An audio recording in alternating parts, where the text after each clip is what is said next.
Samajwadi party के मुखिया और पूर्व मुख्यमंत्री अखिलेश यादव ने उत्तर प्रदेश की सियासी उठापटक और यूपी के सत्ताधारी नेताओं के दिल्ली जाने की चर्चाओं पर एक बड़ा बयान दे दिया है, जिसके बाद उत्तर प्रदेश की सियासत काफी ज्यादा गर्माती हुई नजर आ रही है।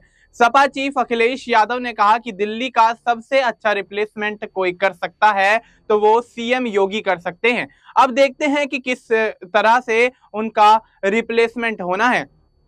और ऐसे में इसके साथ ही सपा चीफ अखिलेश यादव ने कहा कि मेरा ये मानना है कि सभी त्योहार मनाने चाहिए। बीजेपी वालों को एक वोट भी कहीं मिलता हो तो उसके लिए कुछ भी कर सकते हैं, उर्दू का विरोध करते हैं। वहीं नवरात्रि में मटन की दुकान बंद करने वाले बयान पर कहा कि हर एक त्योहार मनाना चाहिए। इसके साथ ही ईद के मौके पर सरकार द्वारा गरीब मुसलमानों के लिए सौगातें मोदी के तोहफे पर सपा चीफ अखिलेश यादव ने कहा कि समाजवादी पार्टी का हमेशा से पक्ष रहा है कि सभी त्योहार मनाने चाहिए, चाहे किसी भी धर्म के हों। खुशी की बात है कि बीजेपी अब मनाने लगी है। बीजेपी वो दल है जिसे कुछ करने से अगर एक वोट मिलना हो तो वो काम वो तुरंत कर देंगे। समाजवादी पार्टी के मुखिया अखिलेश यादव ने आगे कहा कि दिल्ली का रिप्लेसमेंट वाला बयान ऐसे समय में आया है जब यूपी के बीजेपी विधायक श्याम प्रकाश ने कहा था कि बाबा दिल्ली चले जाएं और केशव प्रसाद मौर्य यूपी संभालें। इसके साथ ही बीजेपी विधायक श्याम प्रकाश ने कहा कि